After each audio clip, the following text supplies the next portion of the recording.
The next one is going to be C, which is going to be kind of a staircase shape. So I'm going to kind of rotate my fingers around, and my first note is going to be on the B string, and I'm going to use my my first finger on the first fret of the B string, the second string, and then I'm going to take my next finger and skip a string and put it on the D string on the second fret, and then my last note is going to be the root, which is C, on the fifth string on the third fret. So that is C, which is the notes C, E, and G. Now you notice if I only have 3 notes in the chord but I have 5 or 6 strings, what that means is a couple of our notes are going to be doubled. So it just turns out that on guitar, my C chord is C, E, G, C, E. And because there's only 3 notes in the chord, that means we have lots of different ways that we can configure the chord. I could play a G up here by adding my pinky on the 3rd fret here. And that would be a C chord with the 5th, or the G note, on the top, because C and G are 5 notes apart, as in twinkle, twinkle. Remember that? But typically we play our C like this with the E on the top, which is the 3rd, as in oh when the saints. So there's my C chord. My next one is D, and D is going to be played like this. What I do is I kind of take my little gun and I make these little bunny ears, and then I bend them around like that, so that my first finger ends up on the 2nd fret on the G string, and my second finger, my middle finger, ends up on the 1st string on the 2nd fret. And then my 3rd finger is going to come around, cut in line, and split these 2 fingers and end up on the 3rd fret of the 2nd string, or the B string. So I end up with this kind of triangle shape. So I've got 1, 2, and 3. Now D is a 4-string chord. So what I'm going to do is I'm going to take my pick and I'm going to just skip my A string and my low E string and just play it from the 4th string down, and that is D. Now when you see the chord symbols on the diagram, what that means is if you just see the letter, that by default is a major chord.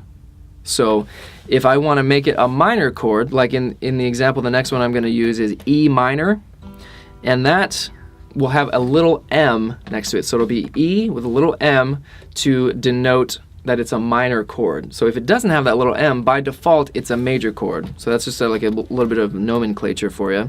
So my E minor chord is a nice easy one, and it's you can either use 1 and 2 finger, or you can use 2 and 3.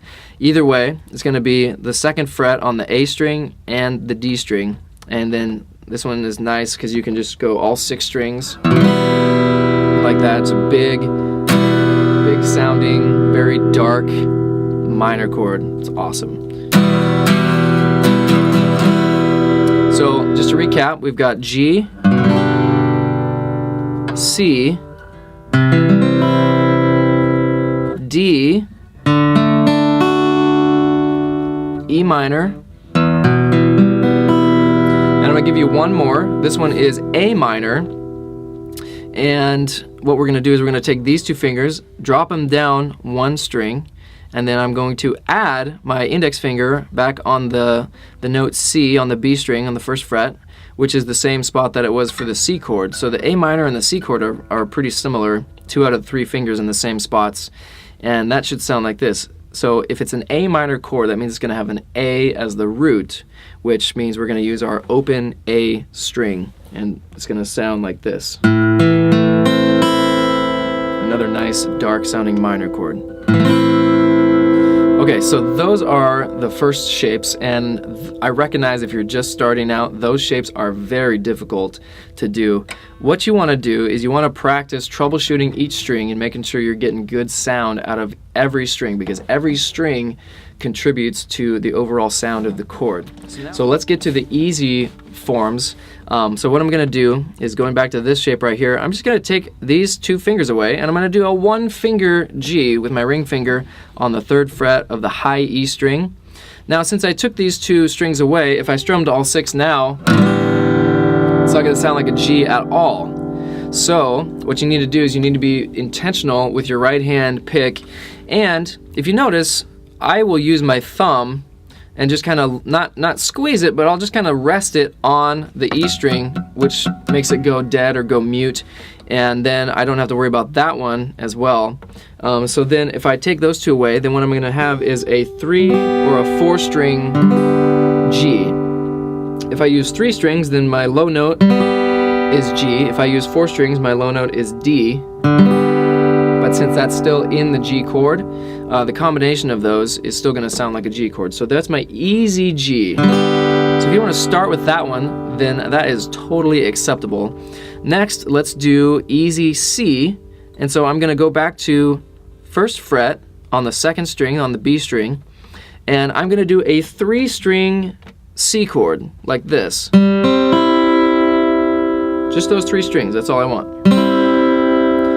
If I wanted to add the 4th string, I would need to add a finger, because without it, it doesn't sound like a C chord. But if I add this one, that gives me the note E, because D, D sharp, E, and so E is part of the C chord.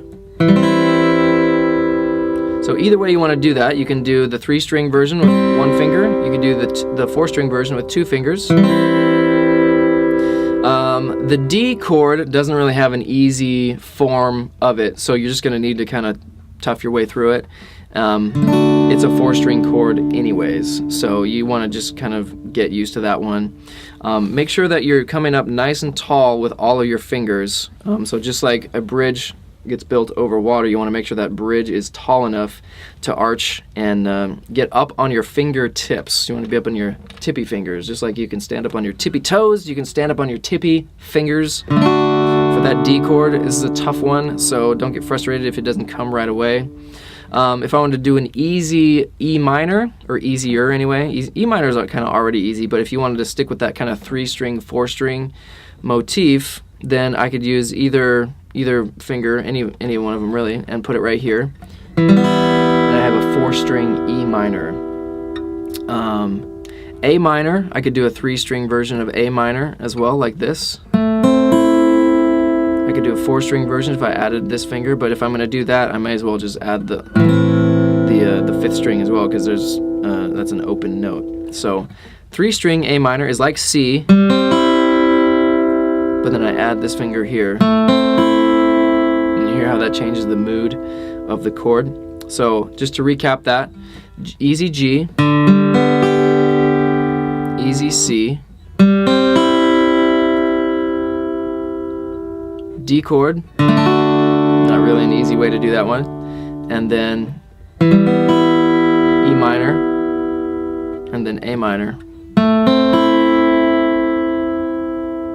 And those are 5 chords that will fit together very well. So if you want to just kind of practice getting those shapes down, the next step is going to be to change from one chord shape to the next, but that's going to take some practice, so make sure you invest some time and get all of your chord shapes sounding really good, and just practice changing, first things first, get the chord sounding really good, and then if you get good at those easy forms, then you can go to the regular forms. And then I have provided some songs for you that are just a sequence of chords that go together for some popular songs. I'll play a couple of them for you right now. Ring of Fire.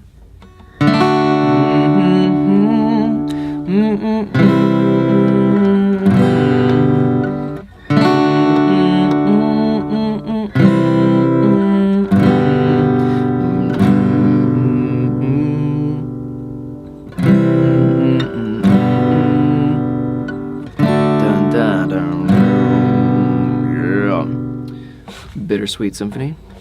Dun, dun, dun, dun, dun,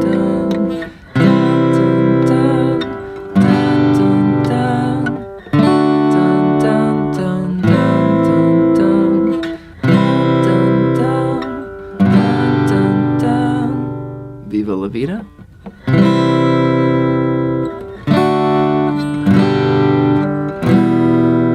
Da, dun, dun.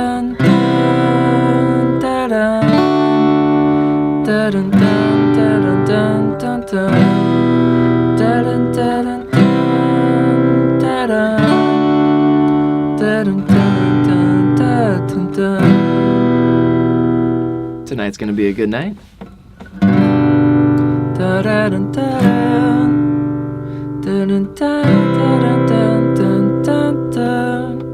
Tonight's gonna be a good night. Tonight's gonna be a good night.